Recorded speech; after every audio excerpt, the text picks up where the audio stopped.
Ready to go? Yep. Let's do it. We should have dressed like we were in 2001.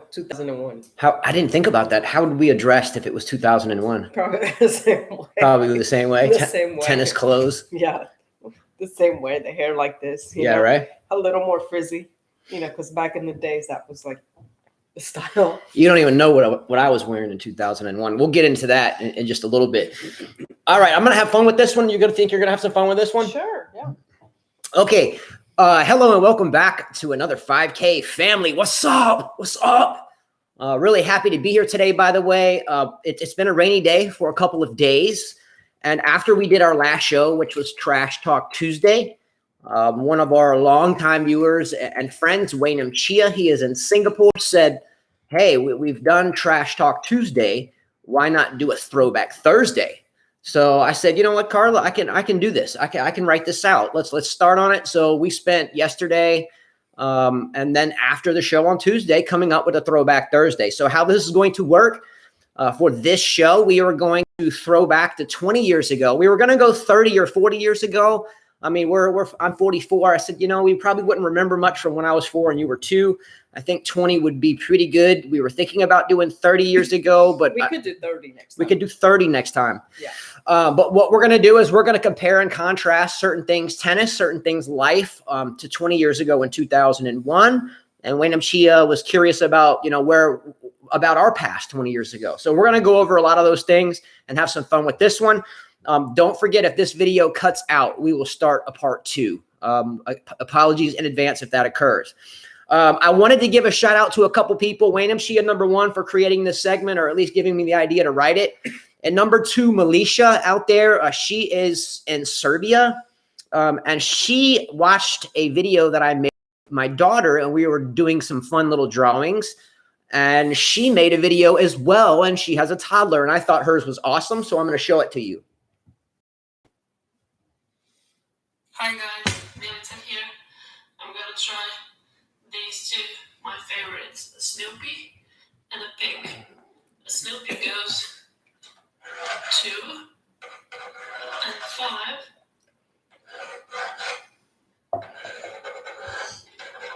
Hat, ear, little nose, eyes, and here's Smiley Snoopy. And a pig from E, big E, small E, M, W, W. So here we go. Okay, it's not a little, it's a big pig. Yeah. Bye-bye.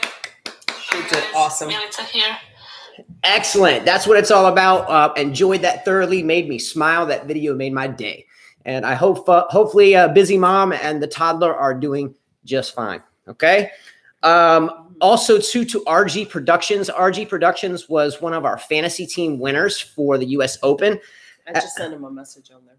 Yeah, and come to find out, it's been very difficult to get him his $50, which is in Albania. We weren't able to do PayPal or Venmo, or we can't do. Is there? Yeah, we good? No, I wanted to tell you before you continue. Okay, go ahead. I have to take my son to do his medical stuff for the military academy on Monday. So I offered him that I can actually go to a Western Union and send him his 50 cash, because that's what he really wants. Okay. So I can do that because I'm going to be in town on Monday with my son to the doctor's office, and there's a Western Union by there. Okay, so I didn't know that. I can definitely do that. He's on there right now. Just please, RG, send me exactly how you would go and pick up your money, because they're going to ask you for an ID. Yeah, they're going to ask you for ID for all that. So I need your first name, your last name, your physical address, whatever is on your identification. That way, when I go on Monday, I will write it out. And when you pick it up, they verify that it's the same way. Yeah. You should have your money. Yeah, so sorry for this. We had no clue. So in the future, if anyone plays our fantasy teams or the $300 or tennis racket of your choice giveaway, just make sure before we send something to you the best way to do so. Okay. Did not know that Albania was tough to get to. Okay. All right. Enough said. Let's start the show. Come on. Let's go. Woo. Let's go. Come on. It's early in the morning. I'm already pumped up. All right. The first thing we're going to look at from 20 years ago is men's and women's tennis, ATP and WTA 20 years ago. So what I'm going to do first is I'm going to read you the top 10 for the ATP 20 years ago in 2001. Okay. Are you ready? Ready. Number 1 in the world, 2001, down to 10. Number 1, Gustavo Kuerten. Number 2, Carlos Boy, Marat Safin. Number 3, Andre Agassi. Number 4, Pete Sampras. Number 5, Kafelnikov. Number 6, Magnus Norman. Number 7, Leighton Hewitt. Number 8, Patrick Rafter. Number 9, Ten Henman. Number 10, Alex Korechta. By the way, the number 11 in the world at that point in time, I wrote this here with an asterisk because it's the number 11 was a big player, and that's Juan Carlos Ferrero. So that is your top 10, with number 11 being Juan Carlos Ferrero. On the women's side, top 10 in 2001. Number 1, Lindsay Davenport. Number 2, Jennifer Capriati. Number 3, Venus Williams. Number 4, Martina Hingis. Number 5, Kim Clijsters. Number 6, Serena Williams. Number 7, Justine Henin. Number 8, Dokic. Number 9, Maresmo. I think we have an autograph on Emily Maresmo racket. Yeah. Number 10, Monica Seles. Okay. Wow. RG asked me, was Federer even a pro that year? And yes, he was, because in 2001, Roger Federer beats he beat Pete Sampras at Wimbledon that year, didn't he? Mm-hmm. Check my math. Did not Roger Federer beat Pete Sampras in Wimbledon in the 4th round or quarterfinals, and then lost, I think, the next match to Philippoussis, who won the tournament that year? Is that right? Roger Federer's first tournament win was so he was a pro, 2001 Milan indoor court. Yeah, and he beat Sampras that year. He ended up 2002 as number 6 in the world. Am I right or wrong? Did Roger Federer beat Pete Sampras in the 2001 Wimbledon championships? I'm almost positive that I have the video in there. Here it is. First. Correct. Thank you. He got me. Thank you. Yeah. He also had a match with Sampras in 2001. Yeah. His breakthrough was in 2002. So yeah. He was being close to being who we know he is now. Yes. Look, the top 10 women in 2001 compared to the top 10 women now in 2021 it's hugely different in favor of the vintage women. Mm-hmm. The women were loaded in 2001. Look at the top 10 right now. Ashley Barty, Aryna Sabalenka, Karolina Pliskova, Elena Svitolina, Naomi Osaka, Sofia Kenin, Krejcikova, Swiatek, Muguruza, and Kvitova. Now, I know all those are big names, but let's look at the major count. So Carla and I sat down and we looked up the major count of the women at the vintage women at that point in their career. So we didn't add up how many majors that the women in 2001 ended up with when their career was over. We added them up at this point in their career in 2001. Okay, at this point, Davenport had 3 majors. Capriati had 3 majors. Venus Williams had 4 majors, ended with 7 though. Hingis had 5. Kim Clijsters had 0, but ended up with 4. Serena Williams had 2 then, but ended up with 23. Justine Henin had 0 then and ended up with 7. What was Jokic's first name? Was it Helena Jokic? Yeah, Elena Jokic. Yeah, that's what I thought. I should have written that. But Jokic had 0 and ended with 0. Amelie Marismo had 0 and ended with 2. And Monica Seles had 9 at that point, right? So the current women at this point, Barty has 2. Barty has 2, right? Yes. Sabalenka has none. Pliskova has none. Svitolina has none. Osaka has 4. Mm-hmm. Kenin has 1. Krejcikova has 1. Swiatek has 1. Muguruza has 3 or 2. 2 or 3 for Muguruza. I think it's 2. And then Kvitova has 3. Kvitova has 3, I think. Yes, 3.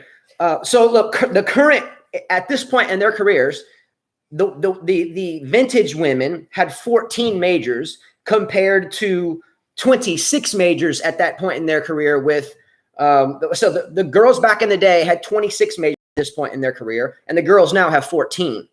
However, at the end of their careers, the vintage women ended up with 6, and Serena's still counting.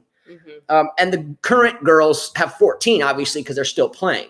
So the current girls with 14 20 years ago and those and the 2001 era had 66 at the end of their career. So they got a lot of work to do to the match. women were solid. Back in the days, to be a pro, I think, was a lot tougher, in my opinion.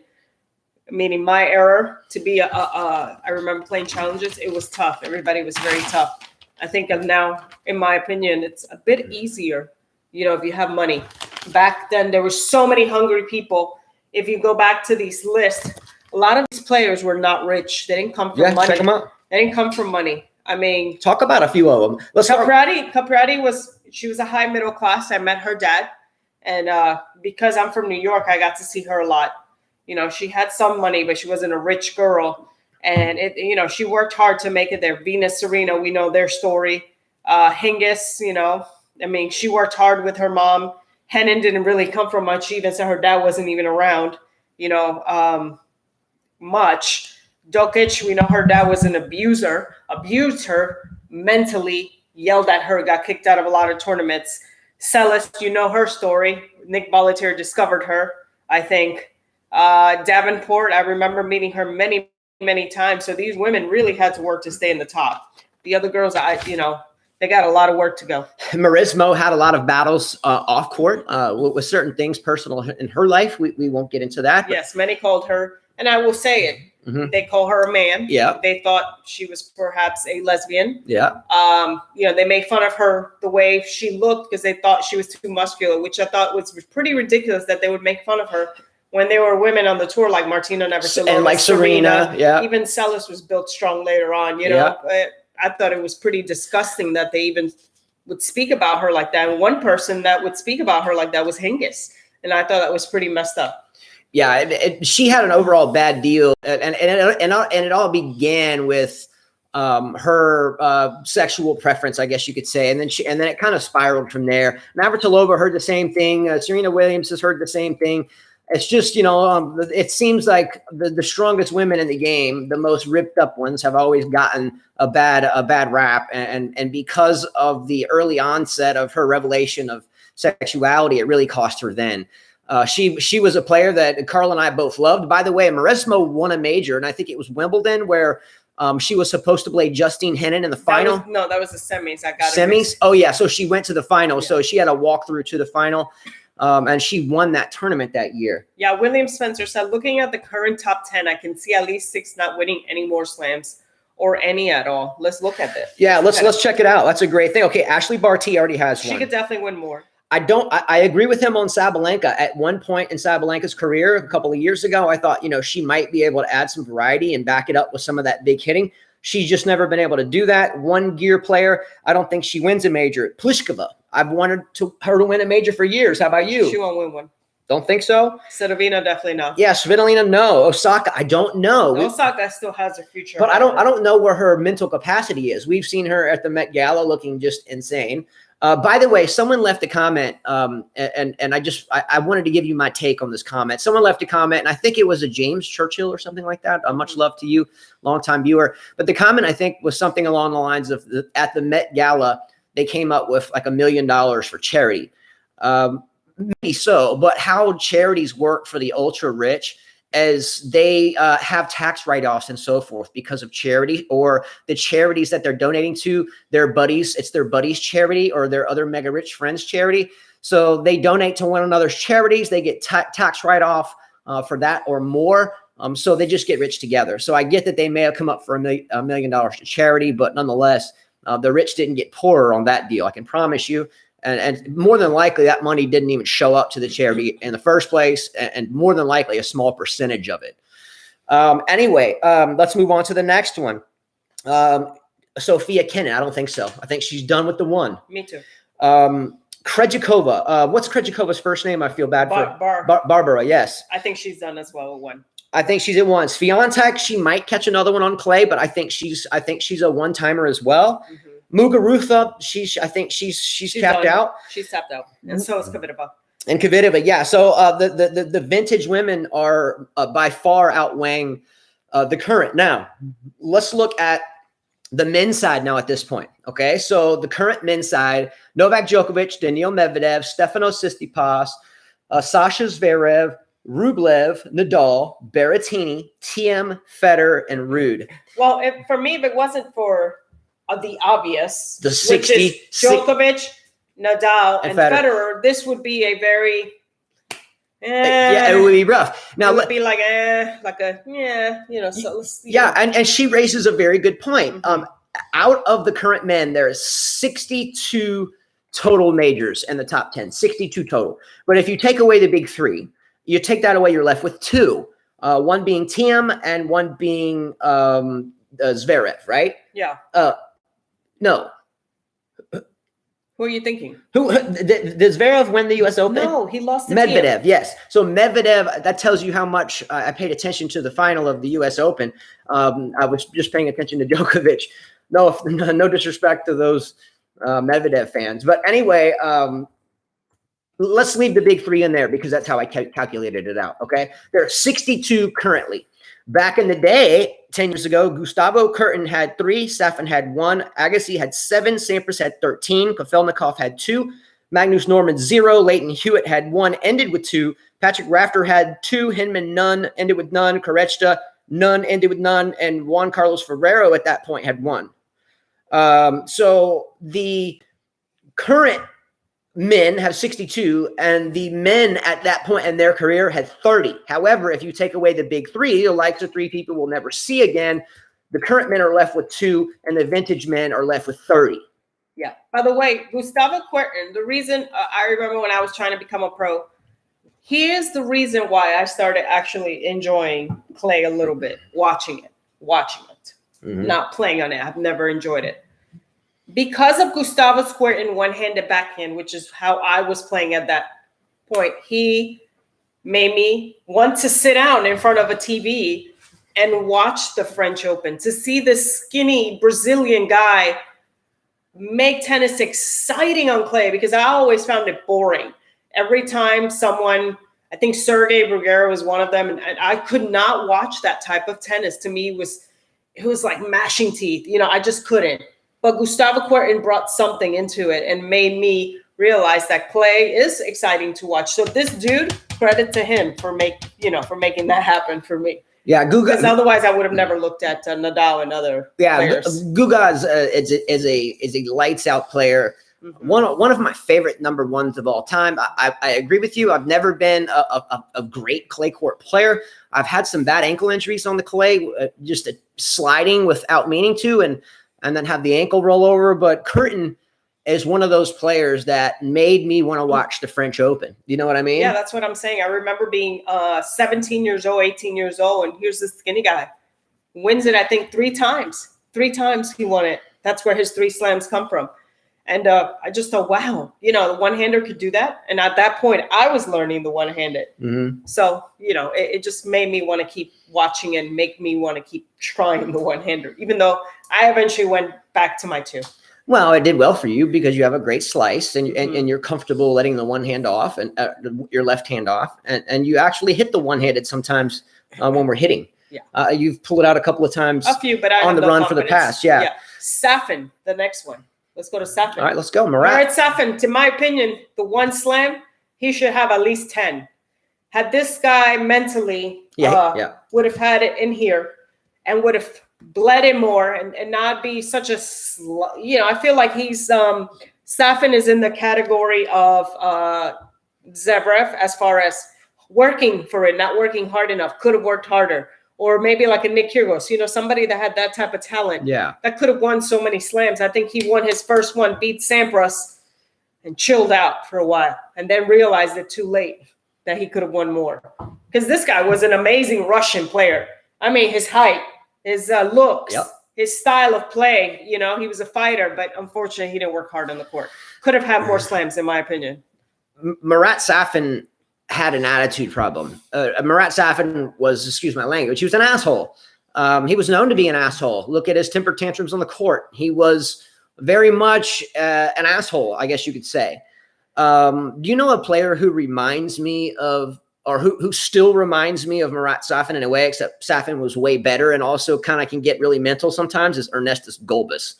You know, it's just big bruising players, bruising serves and bruising ground strokes. And maybe I'm giving Gulbis too much credit there. Safin's way better, but those two are players that have the same package in a way. They're both tough guys and that could have worked a lot harder and done more things, I think, but their attitude got them in the way. Yeah. Anyway, just here, we'll sum up this list and go to the next 20 years ago. But what are your favorite players out of all the 20 players, 10 men and 10 women we just talked about in 2001? I'll tell you my favorite players out of that list in no particular order. Pete Sampras. Pete Sampras was a huge deal for me growing up. Pete Sampras is someone I've been to many matches to watch personally. Anyway, Sampras is by far one of my favorite players on the list. Patrick Rafter. I'm a surfer. He's a surfer. He won some U.S. Opens. I love the zinc oxide on his nose. I wore the same thing because of Rafter. Much love to Rafter. Tim Henman. The poor guy, has hit Henman Hill. I never liked him, but was surpassed by Murray Mountain, and now there's surely going to be a Raducano Ridge or something, right? Juan Carlos Ferrero in there, Monica Seles, Lindsay Davenport, Venus Williams, Martina Hingis, Kim Kleisers, and Justine Henin. So I had a list of 10 out of the 20 that were my favorite players playing then. Me were out of the women.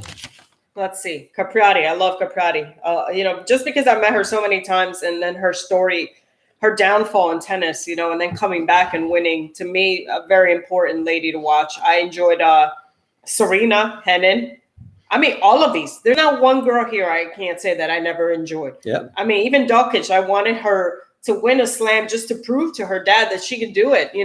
Her dad, just watching her dad reminded me of what I watched as a kid training, watching the Russian parents at the academies beat up their kids. And what she was going through was the same thing they were going through. Even some of us, I went through it. I have many friends and challengers that went through it. The same type of mental abuse they used to go through just to be good. Yeah. Out of the guys, I would say Safin. Yeah. Militia just said exactly what you would say. Safin was so handsome. I remember that more than his game. I've just realized that. Yeah, that's what Carla says all the time. Yeah, he could have done so much more. I bet you his sister's jealous of his looks because his sister was ugly. She was a beast, though. Never won a slam, too. She had mental issues as well. She could just never get over the hump. DNA? It's in the DNA to be feisty? Yeah. Safin, I would say. Sampras, my number one guy here. And Guga. That's it on that Exactly. list. All right. Shifting gears. The next topic we're going to do is, by the way, to end this topic, question for all of you, and you can poll question if you want or not. Which era did you prefer, the era of 2001 or the era of current? If you weren't, around then, that's okay. Maybe you could just put now and just say I'm not old enough or whatever. Either way, I prefer 2001 only because if you take the big three out, there's almost nothing left, which means when the big three retire already, that we just have one left. So it just means we're fixing to have some of the current women's game stuff going down on the men's side, right? Okay, the next vintage or the next throwback is going to be an entertainment throwback, all right? We're not big TV watchers. We do enjoy movies here and there. So we're going to talk about the top 10 movies in 2001, compare them with the top 10 movies at this point in 2021. All right, starting with the 2001 movies, okay? Number 1 through 10, starting with number 1. Number 1 was Harry Potter, the Sorcerer's Stone. That was the first one. Number 2, Lord of the Rings, the Fellowship of the Ring. That was a big year for movies because of those two alone. I watched that. I was pregnant. I remember going to watch it, and I was pissed. I'm like, what the hell am I going to watch? I'm like, freaking elves. I was like making fun of this movie before I went in there. I was forced to go. Yeah. I was forced to go. And so I sat down, and then, of course, I saw your boy Vigo. No, I didn't even know him. I was like, Vigo? Who is that dude? You thought he was hot. Yeah, I was like, okay. And then I got hooked to the movie, and I was hooked because I even bought the box. And anytime movie would come out, I'd go watch it, and I rewatch it, and I rewatch it. Did you told me I look like this guy? Yeah, you do. I look like Viggo Mortensen. Yes, you do. I don't know. I've never heard that until I met Carla, and I hear that quite often. Or have heard since. She told me that. All right, number 3, Shrek, the original Shrek. Number 4, Monster Inc. Number 5, Rush Hour 2. That was with Jackie Chan and Chris Tucker. And Chris Tucker, yeah. Yeah. And I think Charlie Sheen was in that maybe. Number 6, The Mummy Returns. Number 7, Pearl Harbor. Number 8, Ocean's 11. Number 9, Jurassic Park 3. What's up, Yen Hao Kor? Jurassic Park 3.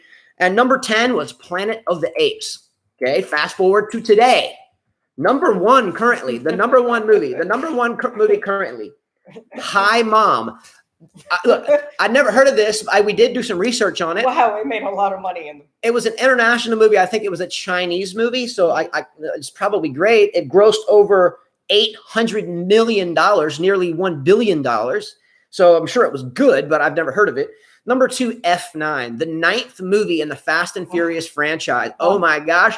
I was asleep. What are human beings thinking? I don't know, man. So F9 was number 2. Number 3, Detective Chinatown 3. Okay. Sequels are usually not as good as the first one. And now we're on the 3rd one, and it's number 3. Number 4, Godzilla versus Kong. That was pretty good. We saw that. That could, in my opinion, could be number 1. I mean, it wasn't impeccable, but it was good. It was a good watch. My 5-year-old loved it. Number 5, Black Widow. Haven't seen it. Not sure. It's a Marvel Comics. Marvel thing. Number 6, A Quiet Place 2. I liked it. I didn't care for it. I watched it. The first one was great, but the second one I didn't particularly care for. I thought it was too slow compared to the intensity of the first one. It. Number 7, Free Guy. I have never heard of that.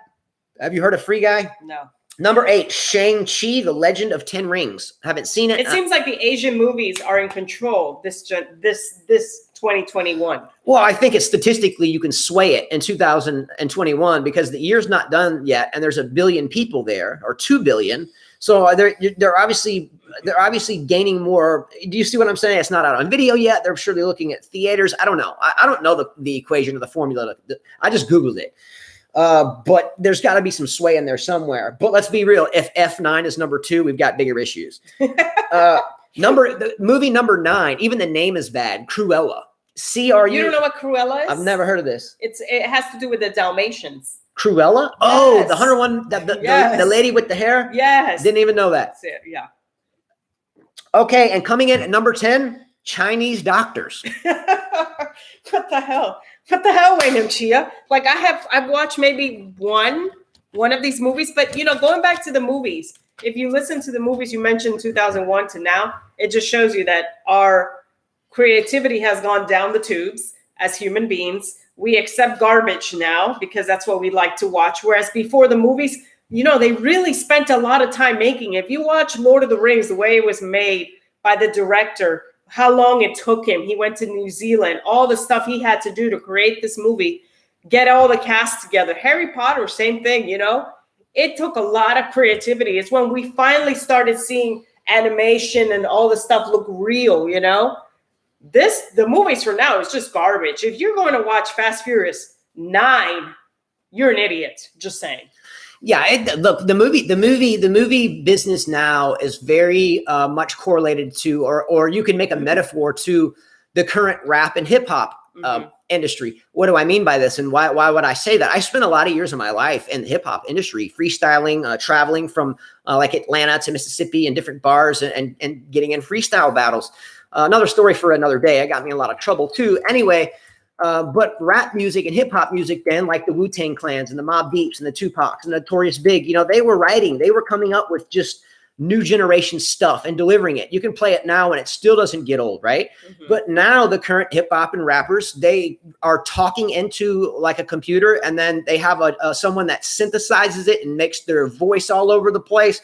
It just sounds computerized, and then it's just awful to listen to. It's no more talent. There's no more talent. Not even in acting. If you look at the acting now, there's not talented people. Before, you watch the movies in the 90s, and I'm sure we'll do 30, even in the 2000s, the movies were great. Even the kids' Disney's movies or Pixar or any of those, companies, their movies were great. You actually could go take your kids, sit down at the movie theater and enjoy it as an adult. Mm-hmm. Now you're like, what am I watching?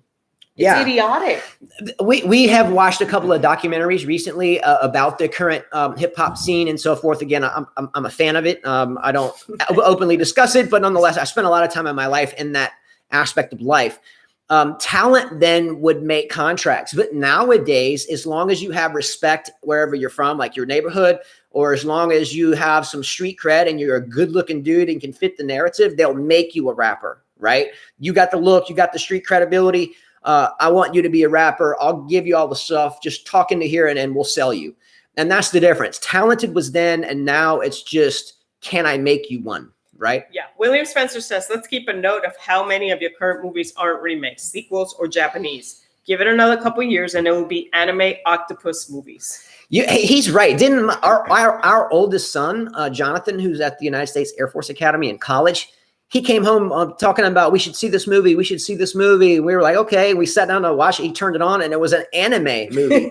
We were, I'm not watching this. I got up and left. I'm not watching this garbage, but they were hooked to it. My kids were hooked to it every night while he was here. It was like their family night, right? Without us too. Yeah. We were like, we got up and we went upstairs. We're like, no thanks. But they would like love this. Everyone from the little guy to Jonathan were hooked and they would watch every episode. I said, what the yeah, and since then, my 5-year-old's been hooked on Pokemon. Okay, anyway, let's end this one and I have a couple parting notes for this one. This is a really good explanation of how dumbed down movies have become. And like I said, hip hop and not R&B, but hip hop and rap type music, it's not talented anymore. They're just creating these artists and movies out of nowhere. On my favorites list of all 20 of those movies, 3 of them in no particular order, hands down: Harry Potter, the first one; Lord of the Rings, the first one; and Jurassic Park 3. Those are the best ones in that category. Okay. All right. By the way, if any of you want us to discuss something in topics of something that we're missing big 20 years ago, put it in comments and we'll do our best to snag it and discuss it. Wayne Chia says Friends was still on TV back then. I looked that up. It's still on now. Yeah. And kids are watching Friends now. Wayne Chia, I looked that up. I looked up the top 10 sitcoms of 2001 to now, and Friends was number 1 then. Only reason why I didn't do that as a list is half of more than all the sitcoms that were number 1 now I've never heard of. So I left that one out. All right, the next one. Let me read this comment. All right, go ahead, read it out. William Spencer says, don't even get me started on current music. It's time of social and political interest like not seen before in our lifetimes. All musicians are rapping about is the chains, side, chicks, and jets. Exactly.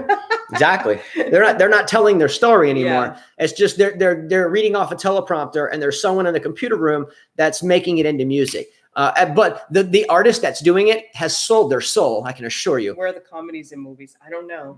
What happened to Adam Sandler movies? Adam Sandler was my favorite comedian since Eddie Murphy. Prior to Eddie Murphy, it was who's the guy that did the movie we watched where they're knights, but not really. They're hopping around. What was that? Monty Python and the Holy Grail. Leslie Nielsen with the Naked Gun and the airplane movies. Yeah, but that's going back 30 years. We're still 20 years, so we'll get to that. But yeah, Happy Gilmore. Yeah. Happy Gilmore, one of the greatest comedies of all time. Mr. Deeds, Big Daddy. Even scary movies from now to scary movies from 20 years ago, they actually had a storyline. Now it's just naked chick and gore, blood and cursing and more naked chick. Yeah, and like these Saw movies, they're so awful. The first time one of these came out, I had no idea really what it was. I like a good horror movie. Well, not anymore. And it was just terrible. I wanted to throw up. I took it immediately. I couldn't watch it. A horror movie like I'm talking about is let's say But Saw came out in 2000 around there. Anyway, but those movies are awful. But Poltergeist, The Exorcist, Children of the Corn, the original not the current It. You're talking about 2000. I mean, I know what you did last summer, Scream, stuff like that, but it's changed now, you know. Michael Walker said Adam Sandler is now making terrible movies on Netflix. I agree. Yes, I agree. They are bad, yes. Yeah. Now, I hear there's another one coming out called Hustle. The last one Adam Sandler did, I think he was like a gambling addict. He bet a lot. It wasn't even funny. But the next one, I think, is a comedy. And he's a basketball agent. And I think that's supposed to come out sometime pretty soon. All right. Anyway, this one will be a relatively quick one, but I thought this was pretty interesting. So the next topic is the top 10 selling automobiles in 2001 compared to the top 10 selling automobiles in 2021. Why did I write this? A lot has changed with the economy, wars in the Middle East, the price of oil, powerless cars, gas guzzlers, eco boost type engines that pull the same. Anyway, so I'm going to do this one quickly, but here's the top 10 list of selling cars. And the order from number one, all the way to number 10. In 2001, number one was the Ford F-150. That's a truck, full-size truck. Number two, Chevrolet Silverado, full-size truck. Number three, Ford Explorer. We have one. Number four, Honda Accord. Number five, Toyota Camry. Number six, Ford Taurus. Number seven, a Dodge Ram truck. That's another truck, but it's just smaller. Number eight, a Honda Civic. Number nine, a Ford Ranger truck. It's another smaller truck. The F-150 is bigger. The Ranger's a little bit smaller. I worked for Ford as a service manager for 15 years. And number 10, the Ford Focus, a small compact car. Okay. Fast forward to now. I was pretty impressed with this. Number one, still the Ford F-150. Okay. Number two, the Dodge Ram full-size truck. Number three, the Chevy Silverado. So still up at the top after 20 years. Number four, Toyota RAV4. Number five, Honda CR-V. Number six, Nissan Rogue. Number seven, Toyota Camry. Number eight, Toyota Corolla. Number nine, Honda Civic. And number 10, Toyota Highlander. Okay. Someone asked how many American car companies are still in existence anymore? Huge. Well, Ford is one. Ford is number one, I think, in the world currently in terms of gross sales. And I wrote that down as well. Ford F-150. I worked for Ford Motor Company for 15 years. Well, actually 12, and Subaru for 3. But the F-150 has dominated sales in terms of units to money. The Ford F-150 has done this for over 20 years. It takes a lot of work to make that happen. Anyway, but why that wasn't even exciting. Why am I writing this? And why did I even go here? The same cars are basically there in 2001, in essence, that are in 2021. Okay. But the difference in their prices is where I'm going.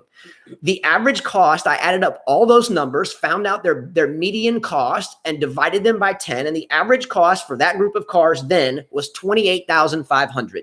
Okay. I added up the other list, the mean prices, not base model, not completely limited, but right in the middle, kind of like an LX and not the EX and not the LXI or something. The average cost was $70,000. Okay. The difference in automobile cost between the year 2001 to 2021 is insanity. There are people that take out loans for vehicles on a 2021 Ford F-150 truck, the King Ranch version, about an $80,000 truck with a turbo EcoBoost engine with all the bells and whistles, right? Everything for nearly $80,000. If you finance that for 60 months, at zero interest. Let's say you've got great credit and you got zero interest for 60 months, right? So let's do the math on that. You're going to shit rocks. Okay, golden rocks. Okay, 80,000 and divide that by 60 months. For that truck, you are paying $1,333.33 a month for. On top of that, you're going to be paying, $150 a month for full coverage insurance. So you're going to be paying for a car that's going to depreciate half of that, if not more, when you turn the ignition and drive off the lot after the loan has been signed. It'll depreciate to half of that. And once you put over 1,000 miles on, it'll depreciate to a third of that remaining half. And once it gets to, say, 60,000 miles after you've had it for like 2 or 3 years, you're still going to have 3 more years of payments at $1,500 a piece. Your truck's going to have 100,000 miles on it, and it's going to be a piece of shit. Then you go back to trade it in, and then your payment goes up because you still owed on the last vehicle. So you get in another new one because you can't live without it because you're trying to keep up with the Joneses. And now you go in there and you're upside down on your current vehicle. You flip that over, and then you get a $1,500 a month payment to drive the same piece of shit that's going to be a piece of shit in 3 more years. And before you know it, the common consumer is paying $2,000 a month for a damn set of wheels. The best type of car payment is no car payment. We drive a Ford Explorer with 175,000 miles. That's long been paid off. And I drive a 1989 manual 5-speed transmission Chevrolet truck. But you know what? I'm happy as a damn clam because I don't have to pay these outlandish monthly costs. Yeah. Wayne Chia says, Dow was at 10K in 2001.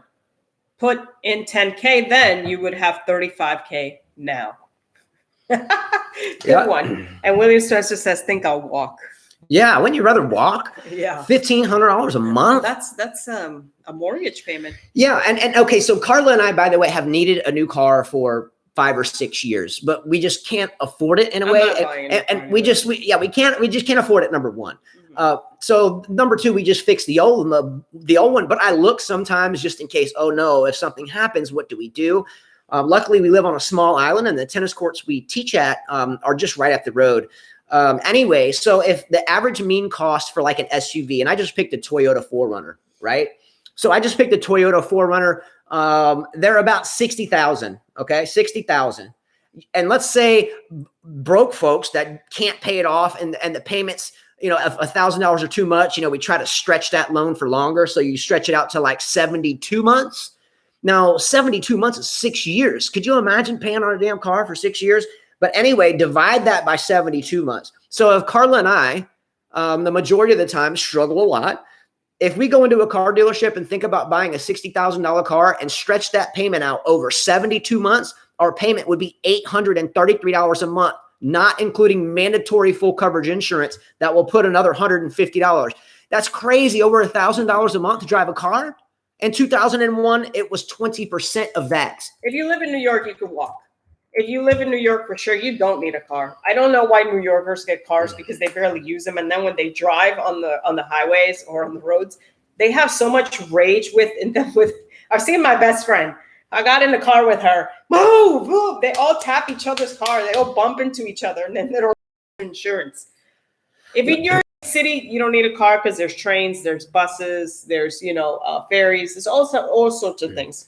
But when you live in the South, you need a car. Yeah, you definitely need a car. And well, the air conditioner, because it gets 100 degrees, 110 heat index with 90% humidity, and it's really hard to breathe in that. By the way, in the United States, I'm curious to know if this works elsewhere. I know a lot of you international.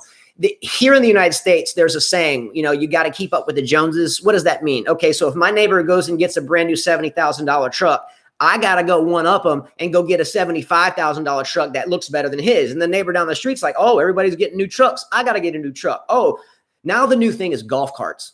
America has gotten so lazy that now everybody has golf carts. So what happens is people go get their, they go get their $100,000, $80,000 vehicles. They come home, and instead of getting on the bike or walking, they get in their golf cart to drive out to the mailbox. And these golf carts, in order to have them, are as much as a car, are like 10, 15 grand. Why is a golf cart so much? Because to be street legal, they have to have speedometers, certain brakes, turn signals, and blah, blah, blah, blah, to make it street legal. So golf carts are expensive. So now the Joneses not only keep up with each other's $1,000 a month car payments, if not more, they have to keep up with now golf cart payments because they don't want to walk because they got a golf cart. And now people are customizing their golf carts. They're getting rims on golf carts. They're getting radios on golf carts, and they're driving them around their neighborhoods.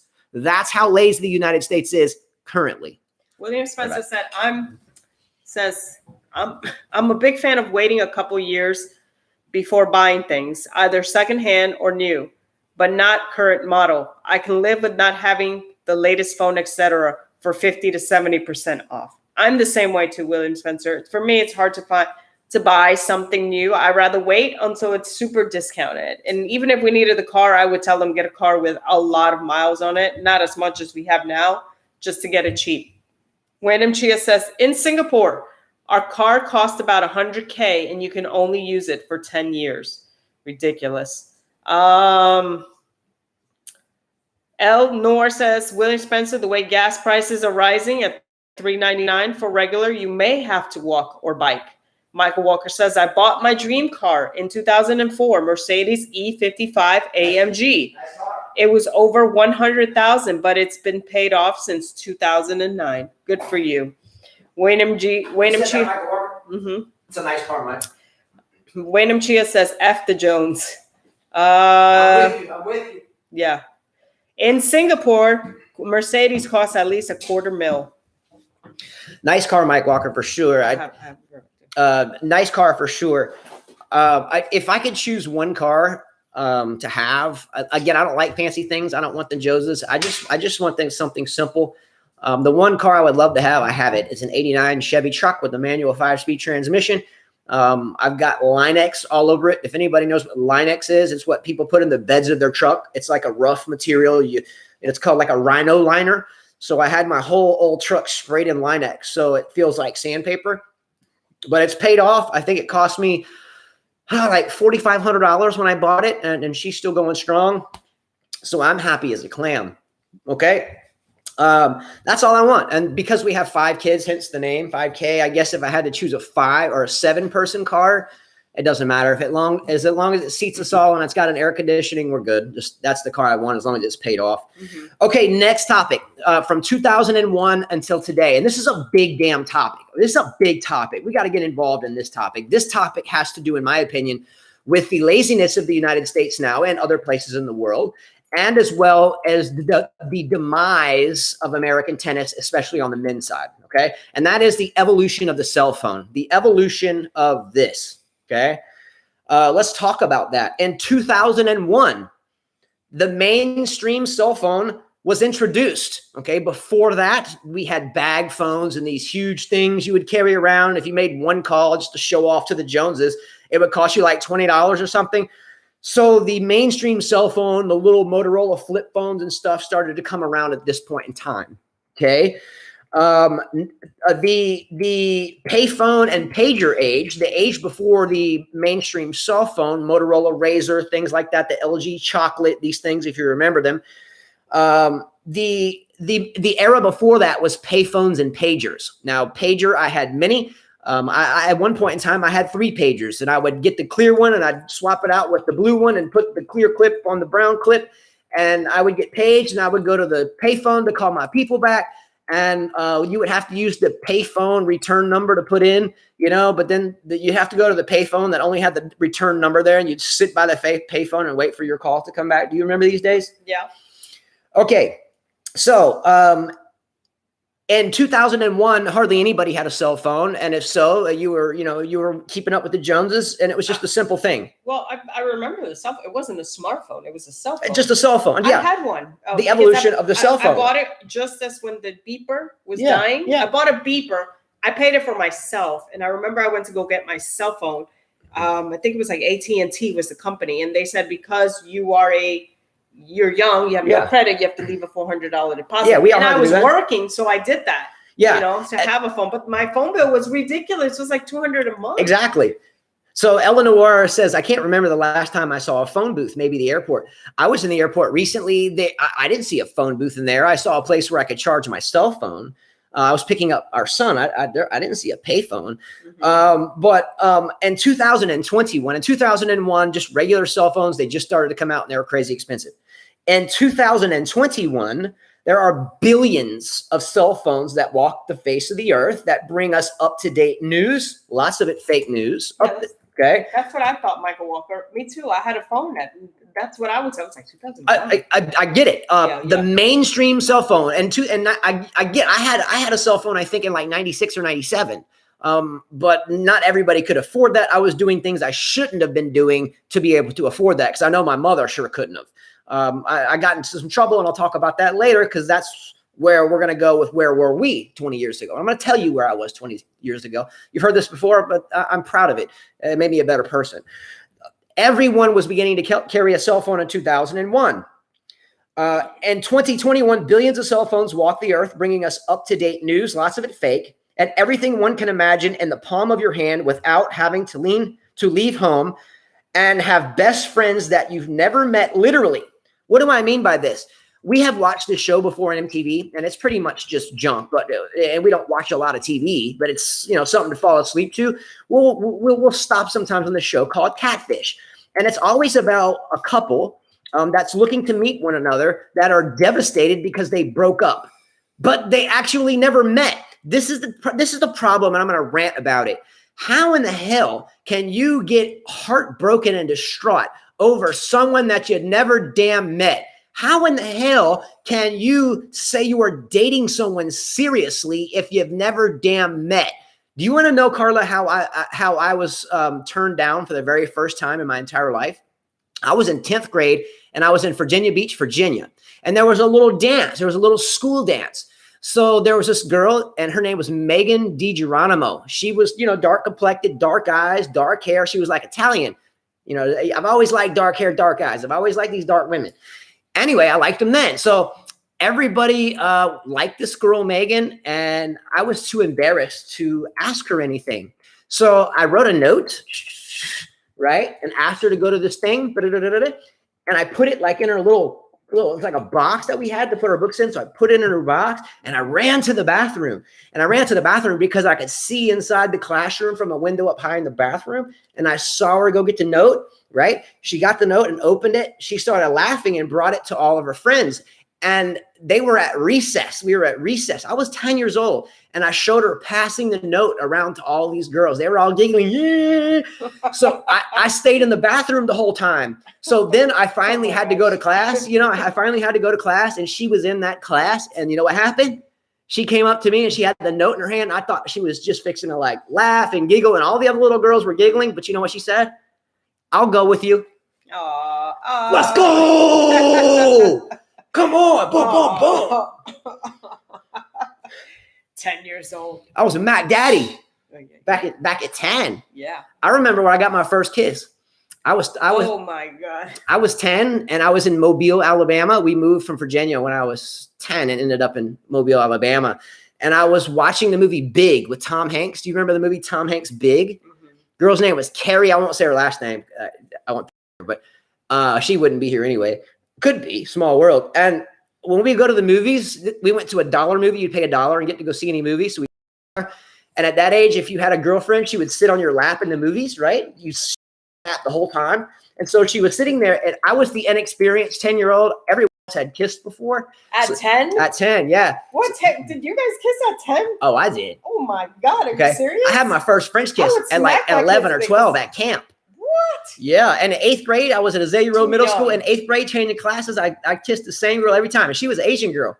10 years old. Every time. Oh my God, I was still playing around 10 years old. Are you serious? Yeah, so at the movies, the girl was sitting in your lap, and I looked to my left, and my buddy over here was kissing this girl. My buddy over to the right was kissing this girl, and I'm like, damn, I've got to do this. And I was all shaky and nervous. My buddy's like, just break the ice. It's just break the ice. And I was pretending I had done it before, but I had not. So finally, the credits were starting to roll, and I knew I had to do it. So I turned her head and I kissed her. I had slobber all dripping down my face. It was a really bad deal. She was like, ugh. It was a really bad deal. That was my first experience watching the movie Big with Carrie in 1987, 1988. How did we go from 2001 to 1987? Anyway. Okay, all right. So anyway, back to the cell phone. But right now, there are people that are madly in love and infatuated to the point of becoming suicidal if they break up with somebody and they've never even met. They've just been Facebook people, right? Mm-hmm.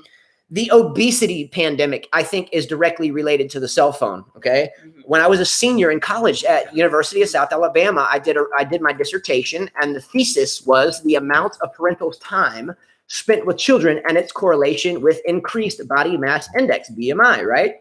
It was a large deviation. In other words, and this was a long time ago, but if back in the day, if you spent more time with your parents, activities and outdoors, you didn't tend to get as overweight. But those that, just came home from school every day and parents weren't there and they opened up a bag of chips and played video games all day, they ended up very much overweight. How does this translate into the phone era? Well, now kids just grab this thing when they get home, go upstairs, shut the door with a bowl of cereal and a bag of chips, hint, hint.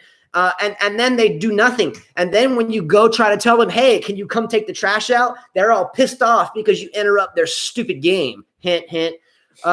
Long story short, that is a problem. The evolution of the cell phone, in my opinion, has dumbed down the world in the same way that movies have been dumbed down and in the same damn way that rap and hip hop has been dumbed down. The talented were before, the idiots are now, and the small amounts of rich people are getting richer, and that group is getting smaller. Everyone else is getting screwed in the ass like a donkey, while the handfuls of rich are becoming smaller and ever so much more powerful. And a lot of those people are the people that own these things that make them. I remember my first cell phone, like Michael Walker said, I think it was 1999, somewhere around there. They were just basic. Mine would, it was like a beige color, and I picked the color, and you just flip it open. And then you just push buttons. That's it. That was the cell phone. You couldn't do anything more than that. So I yearn for the days of no cell phone. Now I'm being slightly hypocritical because if it wasn't for the cell phone, we wouldn't be able to talk to a lot of you. We would not be able to do a lot of the stuff that we do. So I don't want to say I'm not grateful, but I think what we should do as a world, as a globe, is have maybe a holiday once a month, a monthly holiday, and maybe once a week. No cell phone day, no internet day. In other words, go out and see the world. When I watch these shows like Catfish and I see that people are really suicidal and want to end their lives and not live anymore because they broke up with somebody in their mind, but they've never met. And the person that they're talking to is a fake picture and sometimes not even the same person who they're pretending to be. Well, we met that. That's a bad thing. We met that way, but we were real. We were real people. Yeah, we did meet that way. So you can't be hypocritical. But we were, but we met that way. We were real. But we were members of a coaching group. We met by the internet. Yes. The early onset of the internet. Yes. And we were members of a same group that was for tennis coaches. And you were a member of it because you were looking to become a coach. And I was a member of it and an admin on that because I was a current coach. Yeah. And I saw your picture on there and I was like, damn, that's Miss Parker. Woo. I was like, damn, girl, who the hell is this? So I clicked on the picture. I remember the picture. You were in a jean skirt and a black tank top right next to like a beach. And there, I think there was like a dumpster off on the side or something. There was something behind you, a fence or a dumpster. And I was scrolling through to answer questions to other people asking me coaching questions. Now, that's a long damn time ago. And I saw this Spanish woman with glasses on. She had the aviator glasses on. Oh, they're still here. I got them. Come on. That's not the same glasses. I put the same type. Put these on real fast. I already put them on. These are cheap. I had Ray-Bans and I lost them. I hate it because I love Ray-Bans. Yeah, so Carla had this type of glasses on. She had her hair down. She was ripped. Oh, she was like, spot. And I saw this. I was like, damn. So I forgot. Anyway, a conversation started. Rest was history. But I'm just saying we met because of that. We did. So there are pros and there's cons to everything. I agree. To everything in life. So. Is there any correlation between the evolution of the smartphone and the evolution of people that get famous in tennis? In other words, Eugenie Bouchard, she gets to a Wimbledon final. She gets wrapped up in all the limelight and self-gratification. She falls off the planet. She wouldn't have been if she would have been in that era where we didn't really have the smartphones and stuff. She might have had a better career. Might have had a better career. Maybe. Yeah. Do you think this has any correlation, the evolution of the cell phone, with the lack of up and coming USA men's tennis players? I can't speak from other countries because I don't live there. Mm-hmm. But I personally feel like self-gratification and getting mad at parents when you try to take this idiot box away, I think it has a lot to do with the lack of upcoming USA men's and future men's tennis players. Mm-hmm. Right? I do appreciate phones. Moving on to the next thing, I do appreciate them. But I do think that there should be a day where we shouldn't do it. And I think that day should be more often. By the way, we're coming up on the 1 hour mark of the show. Sometimes, for some reason, this will cut out as we approach the hour mark. Don't forget that Wayne M. Chia had the idea for this, and I started writing. Carla helped me do some research, and here we are. And much love again to Militia out there sending me the Tyler drawing video and RG Productions. We will somehow find a way to get you your cash to Albania. Oh, yeah, you said Western Union you would do. Yeah, I'll go. Okay. Let's talk about a couple of big events that happened in 9/11. Number one, let's talk about presidents. The current Russian president, Vladimir Putin, still. I kind of like Vladimir, the way he looks. He's kind of a tough guy.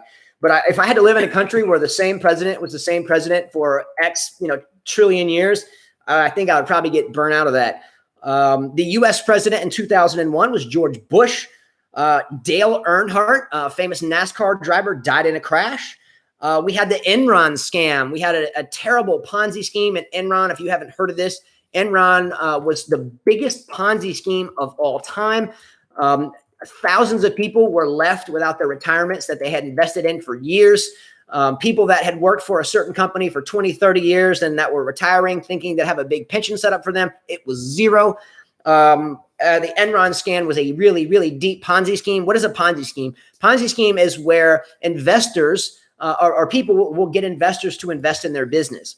They will send them fake information back saying their business is doing well and I'll pay you soon. In the meantime, the people that are sending those messages are going to new investors, and they're going to new investors and saying, hey, I'm starting a business. I need you to invest in it. And they invest in it. They take the money that the new people are investing in just to pay the people that invested it already. And then they're just pocketing. So in other words, they're robbing Peter to pay Paul. A big time no, bad deal, a terrible deal. 9/11 happened in 2001. Okay, we talked about 9/11 yesterday. Why was 9/11 something that has stuck with us for 20 years? Because, well, obviously a lot of people died, but why is it still so right there in our thought process? What just ended like 3 weeks ago? The Afghanistan war. Mm-hmm. So the Twin Towers fell in 2001. The Afghanistan war started in 2001, and it just ended a couple of weeks ago today. Now, I don't want to get into conspiracy theories, but I do think and believe deeply that there is a lot more that we don't know about that. Why in the hell 2 airplanes flew into 2 buildings and exploded like missiles and brought buildings to the ground? I don't know. Why did one building not even collapse perfectly? I don't know that. But nonetheless, and then why all of a sudden did the war start? I don't know that.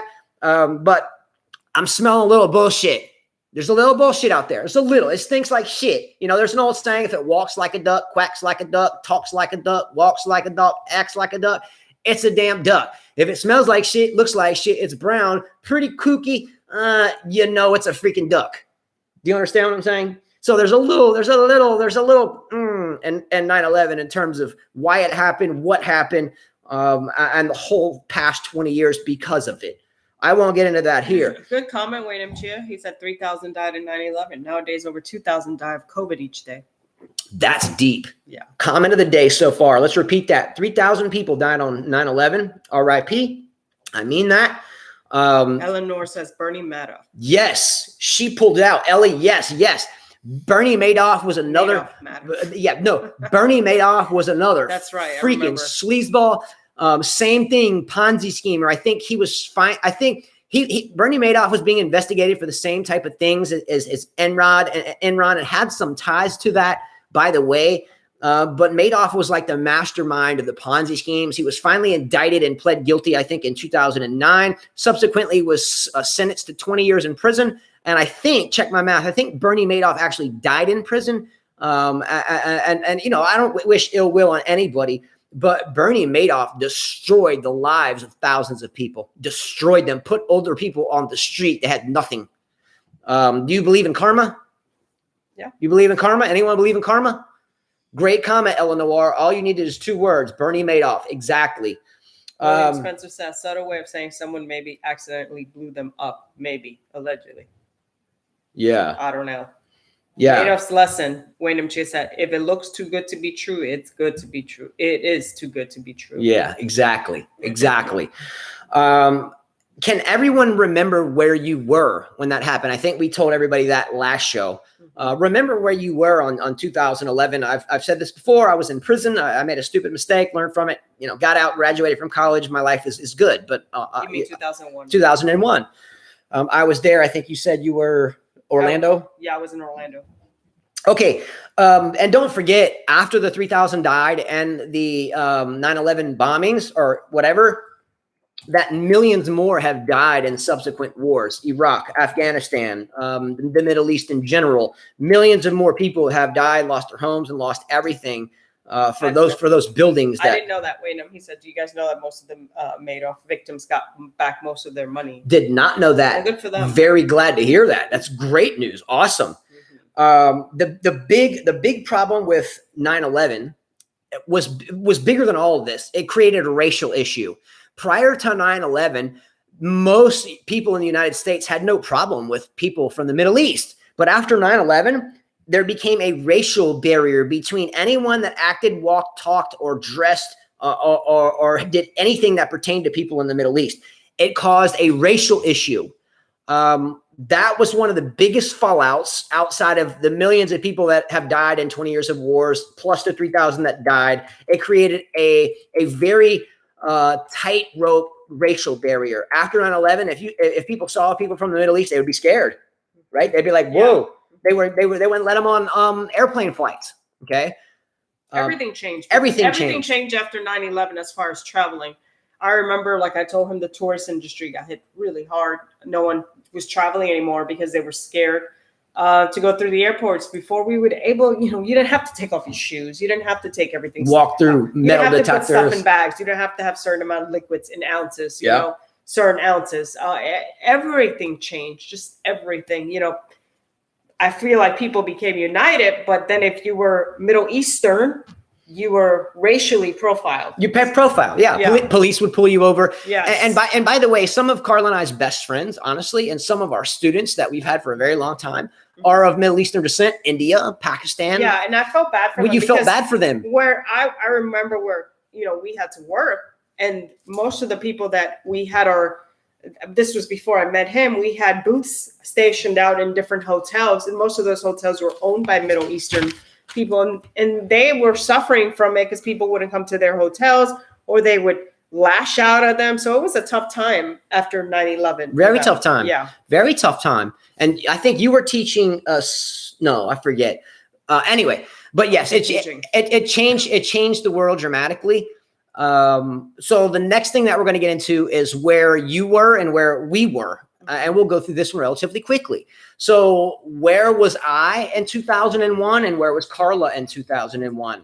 So Carla, do you remember where you lived in 2001? Yeah, Orlando, Florida. Orlando, Florida. I was living at Eglin Air Force Base and Destin, Florida in prison. I was in prison in 2001. I know a lot of you asked, I'll be forthright about it. How I went to prison is Something stupid. Yeah, so I was a senior in college, and I was following a band around the country, and I would sell certain things in the parking lots in order to pay for the gas money and tickets, basically. I ended up selling that substance to an undercover agent. I didn't know it at the time, but they followed me for like another 8 or 9 months to different concerts. And I sold to the same guys the whole time. They build up a minimum mandatory of weight. And because that weight was eclipsed, they finally arrested me, and I was facing 20 to life because of the amount that had built up over a long time. Anyway, after a lot of the weight they were adding up was because of the container that it was in. So luckily, they finally agreed to throw out the weight of the container and just weigh the substance that it was in. And by the way, it wasn't anything bad. It was lysergic acid dalphalamide, commonly known as LSD. Oh I mean, I was like you told me this story, I had to say, what is that? I was like a peace hippie dude. I have no idea what it is. Can you just please tell me? Because he told me his story. I'm like, what is that? That's how stupid I am with that stuff. I'm like, huh? So yeah, so I would travel, Justin was living the thought. So, but what's interesting is how all the people I would actually deliver this stuff to, how they knew me, is I was on the hip hop scene, and I had a hat. There's a white hat, and it said NBA, like the National Basketball Association. You seen this, NBA? Mm-hmm. And I met up with Ice Cube and George Clinton and the P-Funk one night. They came to the hotel room. Finally, when I passed out and woke up, they were just gone, like they never were there. But George Clinton had signed my hat. Right? He signed it rough my ass, and a dog. That's how he signed it. So every show I would go to, I would wear that hat. So when finally word got around, they were like, where'd you get that? Oh, look for the dude in the NBA hat with the George Clinton signature. So anyway, that's how kind of the federal agent found out about it. And he followed me around. So every time I would see him, he'd be like, yo, you were at the last show. I was like, what's up? And I'm like, I'm here too. Where are you staying at? He was like, oh, I'm staying where you're staying. Oh, that's great. Next thing I know, shit hit the fan. Anyway, that's where I lived because of that. How old were you, Carla?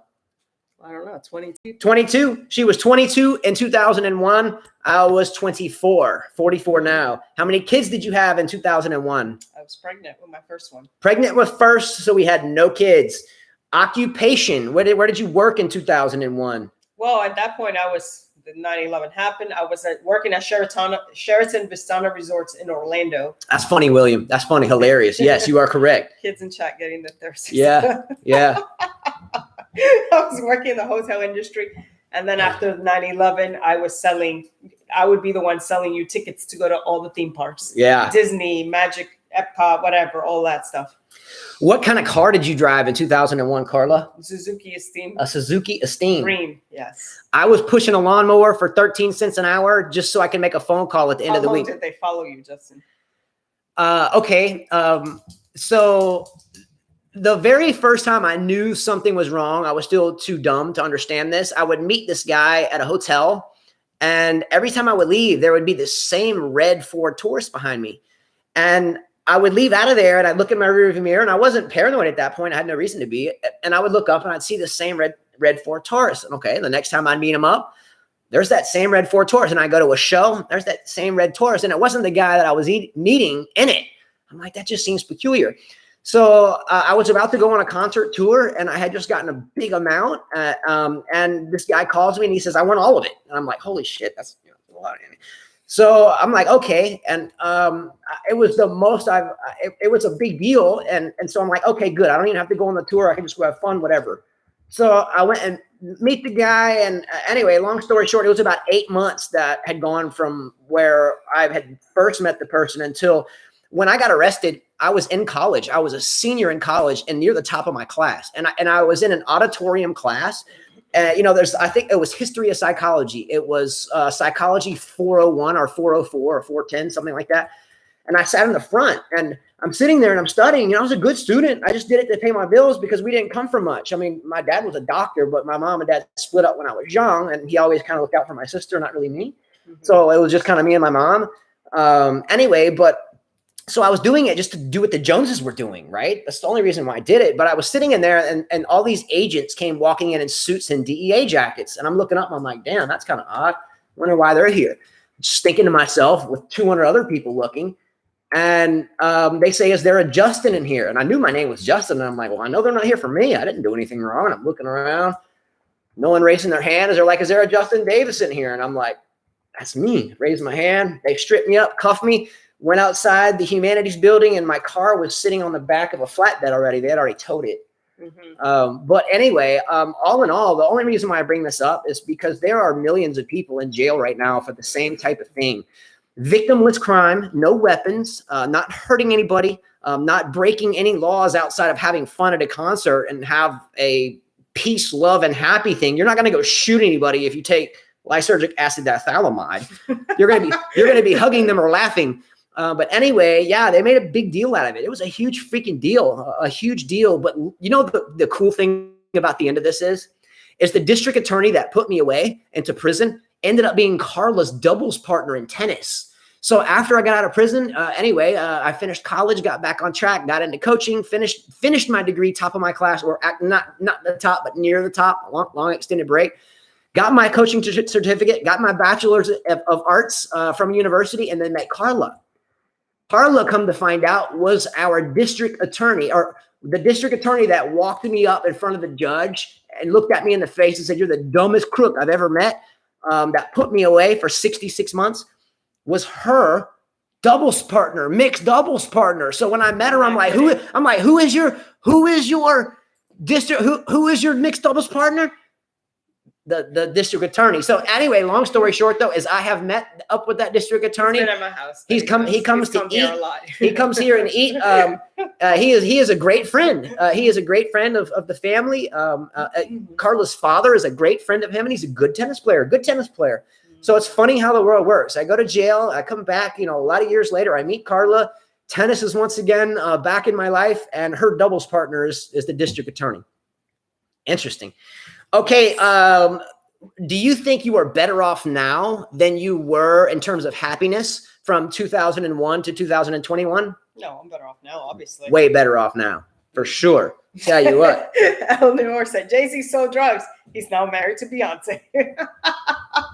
Let's go. So when the beautiful thing about having gone to prison, if I hadn't gone to prison, I probably wouldn't be with Carla now, because there was a man in her life then. And when he found out I was talking to her, he would call me and threaten me. I'll tear you up. I'll beat your ass off. I'll make sure the job fires you all. And because I had been through prison and the system, I would always look at him and be like, dude, I'm sorry you feel that way, bro. But I've heard a lot worse. And Carla told me he had done that to other people. And they ran away scared. But because I had been there, I was able to deal with that. I was just laughing about it. I was like, dude, I have seen way worse than this shit, bro. You gotta just move aside, bro. Please hit me. I hope you hit me. Just you gotta punch me right here, because that's happened before too. William Spencer said 5 minutes we were schooling. the current gen and how not being obsessed with phone and cars and wasting their money. Now it's sure I was palming some happy sprinkles, but life is hard, man. That's how we roll. This is 5K tennis, man. Okay. Your tennis status. What was your I tennis? didn't play tennis. You did not play. No. Let me tell you something really cool. So when I was at Eglin Air Force Base, there was a set of tennis courts on the base. The prison guards, we called them hacks, HACKS, which stood for horse's ass with keys, hacks, right? Oh, horse's ass carrying keys, a hack. But they were really nice, though. They were actually really cool. But they found out I was a tennis player and coach, and the word got around, and I was able to go out onto the base, and I was able to coach, to string rackets, and play for the first year and a half I was there. After that, the courts were taken out because a lawyer in New York City named Albert Pirro left Eglin and wrote a book about his time in prison and mentioned the fact that they played tennis, and it started selling copies. So the Federal Bureau of Prisons came in and tore the courts out because homeboy freaking wrote a book about it. Come on, Albert Pirro. But nonetheless, yeah. Ellen Noir says the prison industrial complex is just as bad as the military industrial complex. Yeah, look, the Bureau of Prisons on the federal and state level is one of the biggest businesses in the planet. It's up there with oil. It's up there with any of these huge businesses, but no one talks about it. Now, do you understand why they go arrest people? Because what happens if they put someone in prison, the federal government or state gets upwards of $35,000 per year per inmate that goes in there. Do you think that inmate sees all that money? They give them a dehydrated corn. They give them dehydrated flour, a punch to drink that's basically sugar and water with some crude coloring in it, dried out beans, and a piece of bread. Do you think that costs $30,000 a year per inmate? And they give you no medical treatment. They give you nothing. They give you only visitations now since 9/11, one time a week, and you're only allowed to make 13 cents an hour to make phone calls at the end of the week. So if your phone calls are $1 a minute and you're making 13 cents an hour and you work all week, tell me how much time you get to speak on the phone. Just saying, it's a freaking crooked ass business. Look, if I was president of the United States, the first thing I would do was get rid of minimum mandatories. Shitty thing. There was a group that I used to support, and I just lost track of it with 5 kids now, but Mothers Against Mandatory Minimums. You got brothers out there that are doing life sentences because they've been arrested for weed 3 times. And I'm not talking with guns. I'm talking about just straight up a couple of grams of weed possession charge 3 times. They got 3 strikes. Now they're out. It's ridiculous, man. It's all because of the mighty political dollar. Man, don't get me started on that shit. Anyway, the biggest event you remember in 2001, 9/11. Yeah, I think that's pretty apparent. Yeah. What was your dream job in 2001? I didn't think of one. My dream job was and always has been teaching tennis, and we're doing that. So I feel accomplished. All right, back to tennis for a moment. The major winners of all the majors in 2001. Australian Open, 2001. Andre Agassi defeated Arnaud Clement, 6-4, 6-2, 6-2. Jennifer Capriati defeated Martina Hingis, 6-4, 6-3. And I was cheering. I was like, yeah, let's go Capriati, New York, New York. Roland Garros, i.e. the French Open. French Open 2021, Gustavo Guga Curtin takes out Alex Corretja. Beats him 6-7, 7-5, 6-2, and a bagel in the 4th, 6-0. Yeah. Let's go. Jennifer Capriati gets her 2nd major in a row. Let's go, Capriati. Yeah. I remember that. Yeah, she goes from the hard court to the clay, does the surface change, and wins another one, and beats Kim Clijsters. 6-1, 3-6, 6-0. Another bagel out there. Wimbledon 2021, Goran Ivanisevic won that as a wild card, don't forget, and he beat Patrick Rafter as a big underdog. Beat Patrick Rafter 6-3, 3-6, 6-3, 2-6, 9-7. Okay. That Wimbledon, Venus Williams beat Justine Henin 6-1, 3-6, 6-0, and one of the most lopsided. She was on top of the world. Venus was on top of the world. I remember that like it was yesterday. U.S. Open 2001, Leighton Hewitt. Unfortunately, I never cared for Hewitt. Defeated Pete Sampras, who I cared a lot for. I wasn't a happy camper that day. I'm like, look at this little twerp. I couldn't stand Leighton Hewitt. Me too. Good player, but I don't know. I just didn't like the guy. No offense to anybody, but Hewitt, little twerp, man. Anyway, and Venus Williams gets her 2nd major of the year and defeats her sister, Serena Williams, in the final. U.S. Open And then I remember 2001. their dad walking around the Williams show. He was walking around, you know. I told you. He's like, I told you. Remember that? Exactly. Yeah. That's it, guys. So again, this whole show came because Wayne M. Chia on a rainy day said, "Hey, if we got Throwback Tuesday, or excuse me, Trash Talk Tuesday, then do a Throwback Thursday." Let us know how it went. If we should do it again, let us know. Much love to you, the 5K family. Don't forget to subscribe. It's important that we subscribe if we're not, by the way. Why? Because every time I do weather videos, I get like 400 or 500 subscribers. But then after that, every time I do a tennis video, they start dropping. So I think I've lost like 40 or 50 since the last time I did a weather video to the tennis ones. So if you're watching the tennis and you've made it this far, just help a brother out and hit the damn thumbs up button. But if not, I've been through worse. But, you know, it'd be mighty nice if you just tap the thumbs up or the thumbs up or the thumbs down. You can tap the thumbs down too because it helps equally as much. Thumbs up or thumbs down and subscribe. All right? All right. Much love. Thank you very much, Wayne M. Chia, for the idea. And we'll see you soon. Adios. Adios.